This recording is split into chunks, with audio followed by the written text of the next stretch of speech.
met her through an art advisor and curator who had come to a group exhibition that I was in, Kathy Batista. She saw my work, she was excited, and we stayed in contact after that. We'd talked on the phone a couple of times, and she kept saying she wanted to bring the Turks. She wanted to bring the Turks in my studio. I didn't know what she meant. I had, during the pandemic, kind of removed myself from the art world, I think, a little bit. Just thought I got a chance to slow down and not always be hustling, I guess, you know, like, I think like a lot of people, there was a lot of languishing that happened for me during that time. And so, you know, it'd been a while since I'd had somebody like Sevil in my studio. I don't know that I was really fully prepared for the meeting, but then Sevil came with her assistant, and it was a quick meeting, and they were very kind and friendly and complimentary of the work. And maybe I was a little out of practice in being the cool, charming, like whatever, enigmatic painter in his studio, you know. So it was all very, yeah, it was all very unplanned and maybe organic. And then by the end of the weekend, because they were in town for the Frieze Art Fair, and so I you know, started following them on Instagram and seeing that they were just all over LA. They were in all of the cool places. They were having the time of their lives in LA, like I personally had never known myself, right? And during the course of that weekend, they had asked if they could bring my work first to Istanbul, which was very exciting for me, and expose my work to their collectors and the art community here. And then, yeah, and then we started having a conversation about coming here and actually making work. And I was ready. I was excited to get out of LA. I was excited to focus up on my painting again, and also just see what kind of work I would make outside of that environment that I'd been in for a couple of years.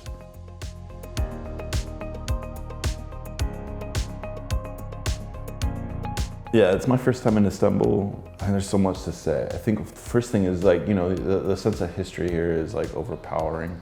It's an ancient city. I don't have a lot of experience with ancient cities. I mean, I've been to some old cities, but not like Istanbul. And so that, you know, I joked that, you know, every time you walk down the street, it's a bit of an adventure. You feel like you're Indiana Jones, sort of. And I don't know if that's like kind of pejorative in any way, but it's just like, it's just an experience like I've never had before, you know. And maybe there's some Roman roads in Cologne, Germany that I walked down that, you know, is sort of that same vibe, but it's just a road in a modern city, right? Istanbul is a completely different animal.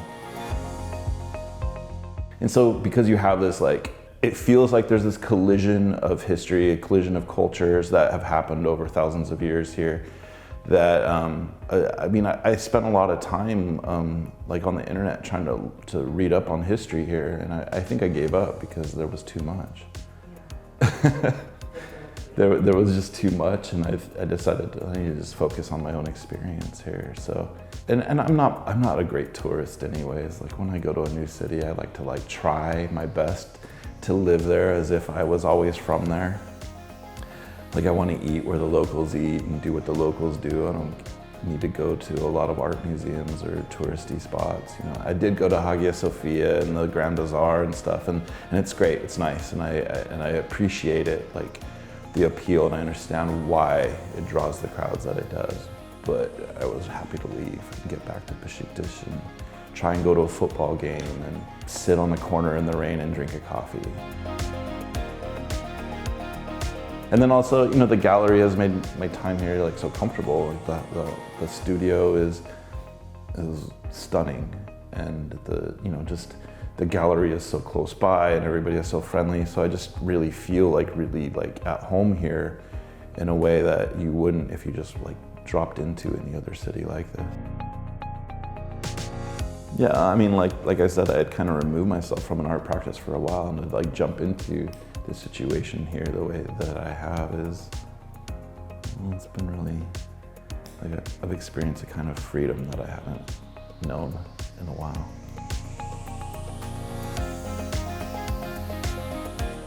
I mean, I have to like think of all the times I've ever successfully described what I do and why I do it. I think when I was a student, my very first art classes as a student, I always felt like an outsider, you know, when the teacher would talk about like techniques and artist concepts, they were already foreign to me. And for some reason, even though I was in the same class as everybody else, everybody seemed to be conceptually a bit ahead of me.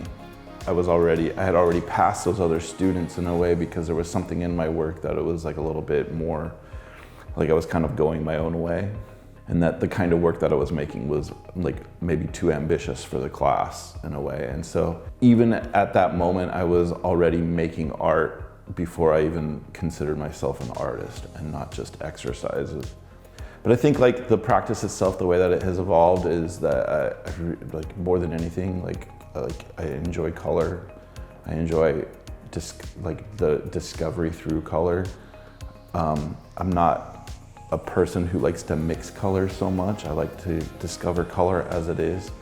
I mean, it's a joy to go into an art supply store, particularly like a new art supply store, like here in Besiktas, where I'm just like letting myself be inspired by what's on the shelves, right? And then, you know, making those relationships happen in my mind first, and then seeing them appear on the canvas.